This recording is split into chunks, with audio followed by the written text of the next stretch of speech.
दोस्तों यह कहानी कंटिन्यू है। अगर आपने इसके पहले के पार्ट्स नहीं देखे हैं, इस वीडियो की डिस्क्रिप्शन में आपको लिंक मिल जाएगी, आप वहां से देख लें। डाइनर में सहरा के हाथ पर लिखा हुआ आया कि किल दी बॉय, यानी कि ईथन की तरफ इशारा था और सहरा पहले भी यह कर चुकी थी। जेड के दोस्त टोबिन को हॉस्पिटल में उसने ही मारा था और तो और हॉस्पिटल का दरवाजा भी खुला छोड़ दिया था।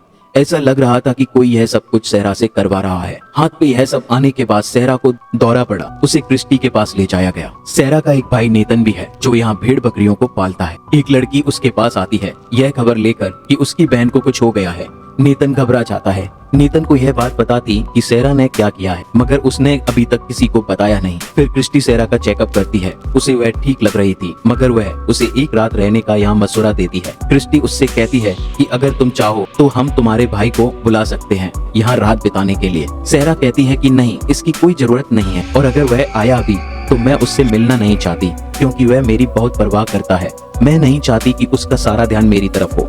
इतने में बॉयड आता है, क्योंकि उसे भी खबर मिल चुकी थी। क्रिस्टी बताती है कि वह ठीक है। वह पूछता है कि तुम्हें अजीब नहीं लगता यह दौरे पड़ना, पहले जिम के बेटे को और अब सहरा को, कहीं इनका किसी के साथ कनेक्शन तो नहीं। फिर क्रिस्टी कुछ नहीं बता पाती, क्योंकि यहाँ वह हादसा भी हो चुका था। बॉयड क्रिस्टी से ये भी पूछता है कि यहाँ रहने में तुम्हें कोई प्रॉब्लम तो नहीं, अगर ऐसा कुछ है तो मैं तुम्हारे साथ रह सकता हूँ। मगर क्रिस्टी कहती है कि नहीं, मैं ठीक हूँ। पिछली बार जो गलती हुई थी वह इस बार नहीं होगी। बॉयड का हाथ भी कांप रहा था। क्रिस्टी उसका हाथ देखना चाहती थी, इलाज करना चाहती थी, मगर वह कहता है कि नहीं, मैं जानता हूँ कि यह क्या है। तभी नेतन इसी तरफ आ रहा था। क्रिस्टी बॉयड से कहती है कि सहरा उससे नहीं मिलना चाहती। बॉयड कहता है कि मैं संभाल लूंगा, तुम अंदर जाओ। बॉयड नेतन को वापस भेज देता है, कहता है कि तुम्हारी बहन ठीक है, क्रिस्टी उसका ख्याल रख रही है। उस हादसे के बाद यह क्रिस्टी की पहली रात है, इसलिए हम उसे और स्ट्रेस नहीं दे सकते। और बॉयड को थोड़ा शक भी होता है। वह पूछता है कि ऐसा कुछ है नेतन जो तुम मुझे बताना चाहो, पर नेतन कहता है कि नहीं, वह मेरी बहन है, मुझे उसकी चिंता है। और बॉयड की बात मानकर नेतन वहाँ से चला जाता है। यहाँ हमें यह बात भी पता चलती है कि बॉयड शायद बीमार है।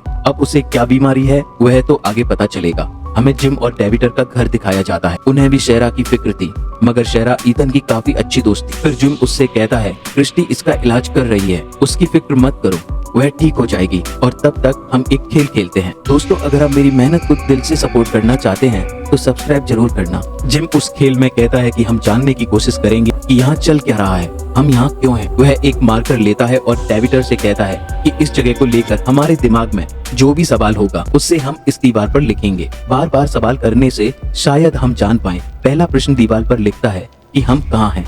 ऐसा करते करते वह कई सवाल लिख देते हैं, जैसे कि राक्षस यहाँ रात को ही क्यों निकलते हैं, यह भागते क्यों नहीं, ये धीरे धीरे क्यों चलते हैं, सभी लोग अलग अलग जगह से कैसे यहाँ आए, इसका क्या चक्कर है, यहाँ यह जानवर जंगल में क्यों मिलते हैं, और सड़क कभी खत्म क्यों नहीं होती। तभी सीन शिफ्ट होता है हॉस्पिटल पर। वहाँ हॉस्पिटल में सहरा को नींद नहीं आ रही थी, लेकिन बार बार डाइनर वाला हादसा याद आ रहा था। वह वहाँ कुछ ढूंढ रही थी। तभी क्रिस्टी वहाँ आती है। उससे भी नींद नहीं आ रही थी, क्योंकि कुछ दिन पहले जब यह पागल सहरा ने पता नहीं किसके कहने पर वहाँ के दरवाजा खुले छोड़ दिए, जिससे कि सबकी भयानक मौत हो गई थी।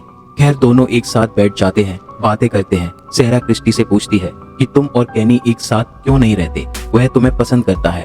इस पर क्रिस्टी जवाब देती है कि समझना थोड़ा मुश्किल है। सहरा पूछती है कि क्यों। क्रिस्टी कहती है कि मैं एंगेज्ड हूँ, उसका नाम मेरियल है, पता नहीं अब वो किस हाल में होगा। उसे यही लग रहा होगा कि वह मुझे छोड़कर चली गई या मर गई। सहरा कहती है कि मुझे एक बात का जवाब दो कि अगर तुम्हें यहाँ से निकलने का एक मौका मिले, अगर तुम वापस मेरियल के पास जा सको, बदले में तुम्हें कोई काम करना हो, कोई बुरा काम, तो क्या तुम उस काम के बदले घर जाना चाहोगी। क्रिस्टी को थोड़ा यह सवाल अजीब सा लगता है। वह पूछती है कि हाइपोक्रेटिक लेना। सहरा कहती है हाँ। तो क्रिस्टी कहती है कि हाँ, मतलब कि हम सब घर जा सके तो मैं जरूर ऐसा काम करती। अब बेचारी क्रिस्टी को भी क्या पता था कि सहरा किस बुरे काम के बारे में बात कर रही है। खैर यह जवाब सुनकर सहरा को हिम्मत मिल गई। सुबह आती है। क्रिस्टी सहरा को घर जाने की इजाजत दे देती है।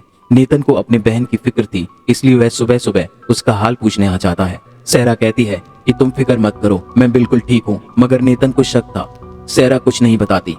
दोस्तों अगर आप मेरी मेहनत को दिल से सपोर्ट करना चाहते हैं तो लाइक जरूर करें। कॉलोनी हाउस में जूली थोड़ी परेशान लग रही थी। तभी फतीमा एलिस से कहती है कि अब समय आ गया है। तभी उसे वह तालाब दिखाने लाता है। टाउन के पास एक तालाब था। कॉलोनी हाउस वाले अक्सर वहाँ जाते थे टाइम पास करने के लिए। वह जूली को भी ले जाते हैं ताकि उसे अच्छा फील हो। यहाँ वॉइड अब काफी परेशान रहने लगा था। जब कैनी पुलिस स्टेशन आता है तो वॉइड उसे कहता है कि मैं अपनी पत्नी से मिलने जा रहा हूँ, तब तक तुम ख्याल रखना। पत्थर का ताबीज लेकर वह जंगल में चला जाता है। वॉइड की पत्नी मर चुकी है। उसे टाउन में कुछ दूरी पर दफनाया गया था। वह उस कवर के पास बैठ जाता है, उसके साथ बातें करने लगता है कि मैं जानता हूँ कि यह काफी बचकाना सा है, पर अगर मुझे कोई इशारा मिल जाए तो मैं शायद कुछ कोशिश करूं, बाहर निकलने का कोई रास्ता तलाश करूं और सभी लोगों को घर ले जा सकूं। पर मैं यह भी नहीं चाहता कि उनकी उम्मीद टूट जाए। अब चलते हैं जेड के पास, जो पहले जैसा नहीं रहा। वह कंफ्यूजन में था। वह जो रेडियो उसे मिला था हाथ में लिए वह टाउन में घूम रहा था, पागलों की तरह, और खुद से ही बातें कर रहा था। और उस जगह को अलग अलग धीरे से चलते चलते वह यहाँ एक बार में पहुँच जाता है। डोंग नाम का एक आदमी यहाँ का बार टेंडर था। तुम लोगों ने यहाँ बार भी बना लिया, आखिर तुम इतने खुश कैसे हो? वह कहता है कि ऐसी जगह फंसने के बाद यही करना पड़ता है। डोंग जेड से पूछता है कि तुम ठीक तो हो ना? जेड जवाब देता है कि नहीं, बिल्कुल नहीं। वह पूछता है क्या तुम ठीक हो? तो वह जवाब देता है कि हाँ, मैं तो ठीक हूँ। उलझा हुआ जेड कहता है कि यह भूल भुलैया है और तुम सब इसमें फंसे हुए हो, जो दर दर भागकर यहाँ से निकलने के लिए यहाँ पैराडॉक्स है। और जब तक यह पता नहीं चलता यह किस तरह का पैराडॉक्स है, हमें यहाँ से निकलने का कोई रास्ता नहीं मिल सकता। तुम में से कोई भी यहाँ से निकलने की कोशिश नहीं कर रहा, बस ऐसे ही जिए जा रहे हो जैसे यह तुम्हारा घर हो। पर असल में मेरे जैसे लोग भूल भुलैया बनाते हैं और मैं जानता हूँ कि यह ऐसा ही कुछ है। टोंग उसके पास आता है और एक धीरी के बारे में बताता है, श्रोडिंगर कैट। यह काफी फेमस है, आप जानते होंगे। धीरी के हिसाब से एक कैट को बॉक्स में बंद किया जाए, उस बॉक्स में कुछ ऐसा रखा जाए जिससे कि वह कैट मर भी सकती हो। तो जब तक यह बॉक्स बंद होगा एक ही जगह पर यह कैट जिंदा भी है और मुर्दा भी, क्योंकि जब बॉक्स खोला नहीं जाएगा तो पता नहीं चलेगा। टोंग कहता है कि असल में यह जगह वह बॉक्स है, बाहर की दुनिया को नहीं पता कि हम जिंदा हैं या मर गए हैं। दोस्तों, अगर आप मेरी मेहनत को दिल से सपोर्ट करना चाहते हैं तो सब्सक्राइब जरूर करें। जेड सोच में पड़ जाता है और टोंग कहता है कि मैं कंप्यूटर के बारे में ज्यादा कुछ नहीं जानता, मगर तुम्हारे हाथ में जो रेडियो है, किसी तरह तुम अगर इससे सिग्नल भेज सको तो शायद बाहर की दुनिया को पता चल जाए कि हम जिंदा हैं और तुम इस धीरी को तोड़ दो। टोंग इन बातों को लेकर सीरियस नहीं था। उसे यहाँ से निकलना या इस जगह को चैलेंज करना बहुत मुश्किल था। सीन डेविटर और ईथन पर शिफ्ट होता है, जो अपने घर में थे। याद होगा आपको, उस कार एक्सीडेंट में ईथन का पैर जख्मी हुआ था। डेविटर उसकी ही पट्टी बदल रही थी, लेकिन उसे थोड़ी हैरानी होती है कि यह जख्म काफी जल्दी ठीक हो रहा है। ईथन अपनी माँ से कहता है कि मैं जानता हूँ कि यह जगह लोगों को नुकसान पहुंचाने की कोशिश करती है, मगर यह अच्छी भी है, यह लोगों की मदद भी करती है। तभी जिम उसे आवाज देता है कि ईथन, तुझे कोई मिलने आया है। असल में कल रात से सैरा ने हॉस्पिटल से एक सीजर चुराया था। वह ईथन से मिलने आई थी और डेविटर को अंदाजा नहीं था कि असल में सैरा के इरादे क्या हैं। उसे तो वह सैरा बहुत अच्छी लड़की नजर आती है। वह ईथन को उसके साथ बाहर खेलने देती है। तभी जिम सवालों पर गौर कर रहा था जो उसने दीवारों पर लिखे थे। सैरा और ईथन की थोड़ी बातें होती हैं। फिर सैरा डेविटर से कहती है कि अगर आप मुझे इजाजत दें तो मैं ईथन को अपने भाई के बाग में ले जाऊं, वहाँ बकरियां हैं, वहाँ ईथन को अच्छा लगेगा। डेविटर जिम से पूछती है। जिम बिजी था, इसलिए डेविटर हाँ कह देती है, मगर डेविटर उसे अकेले नहीं जाने देती है, उसके साथ वह खुद जाती है। सैरा एक्टिंग करने में काफी अच्छी थी। डेविटर को ऐसा कुछ महसूस ही नहीं होता कि वह जल्दी से नुकसान पहुंचाने वाली है। बातों बातों में सैरा कहती है कि यहाँ फार्म हाउस में एक सीक्रेट जगह है। वह यहाँ के लोगों ने इसलिए बनाई है कि अगर रात को कोई फंस जाए या देर हो जाए और समय पर वह घर न पहुँचे तो वह यहाँ रात बिता सकता है। आपको वह जगह देखनी चाहिए। डेविटर कहती है हाँ क्यों नहीं। सैरा उसे फार्म हाउस के अंदर ले जाती है, उस जगह में बंद कर देती है। सैरा उससे माफी भी मांगती है और डेविटर बहुत डर गई थी। वह दरवाजे पर जोर जोर से आवाज मार रही थी और चिल्ला रही थी कि मुझे बाहर निकालो, तुम माफी क्यों मांग रही हो। सैरा कहती है कि मैं सबकी भलाई के लिए मैं यह कर रही हूँ। वह बाहर आती है ईथन के पास। दोस्तों, अगर आप मेरी मेहनत को दिल से सपोर्ट करना चाहते हैं तो लाइक जरूर करना। इससे कुछ देर पहले नेतन फादर से मिलता है क्योंकि उससे कुछ गड़बड़ लग रही थी। वह फादर को यह राज बता देता है कि सैरा ने उन लोगों को मारा था। यह जानकर फादर नेतन पर गुस्सा करते हैं कि तुम्हें यह सब पहले बताना चाहिए था, हमें उसे ढूंढना होगा, ऐसा ना हो कि किसी और को नुकसान पहुंचाए। नेतन उसे डाइनर में ढूंढने आया, मगर वह यहाँ नहीं थी। और वह जब फार्म हाउस पहुंचा था तभी सैरा ने वह चाकू निकाल लिया था। वह ईथन को मारने वाली थी। नेतन उसे रोकने के लिए आगे बढ़ता है, लेकिन हाथापाई में नेतन का ही गला कट जाता है। ईथन तो वहाँ से भाग गया और भागते भागते जूली के पास चला गया। टाउन में एक हंगामा शुरू हुआ। जिम को पता चलता है कि वह जल्दी से इसी ओर भागता है।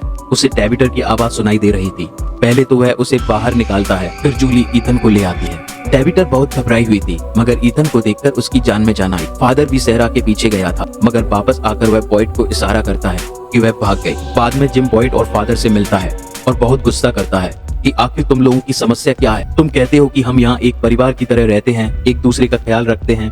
हमने भरोसा किया तुम लोगों पर। वह औरत मेरे घर आई, हमें फंसाया, मेरे बेटे को जान से मारने की कोशिश की। आगे क्या? बॉयड कहता है कि अगर रात होने से पहले सैरा हमें मिल गई तो हम संभाल लेंगे, और अगर नहीं मिली तो समझ लो वह मर गई। बॉयड उससे माफी मांगता है जिम और डेबिटर बहुत परेशान थे और जूली भी इनके साथ रहने आ गई। एपिसोड के अंत में यह दिखाया जाता है कि क्रिस्टी डाइनर में काफी उदास बैठी थी।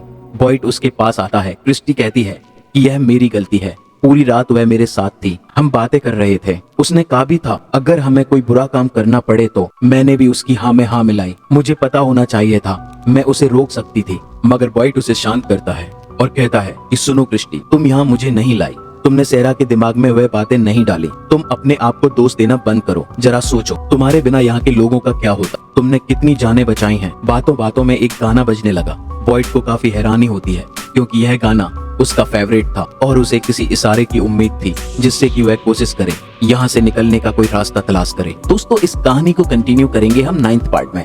9th पार्ट के नोटिफिकेशन मैसेज के लिए बेल आइकॉन को दबाएं। एक बात और दोस्तों, एक वीडियो को बनाने में काफी मेहनत लगती है, कई दिन लग जाते हैं, स्क्रिप्ट लिखनी पड़ती है। तो अगर आप मेरी मेहनत को दिल से धन्यवाद बोलना चाहते हो तो सब्सक्राइब जरूर करना, लाइक कमेंट शेयर भी करना। मेरी तरफ से आप सभी लोगों को मेरे चैनल को सपोर्ट करने के लिए दिल से धन्यवाद।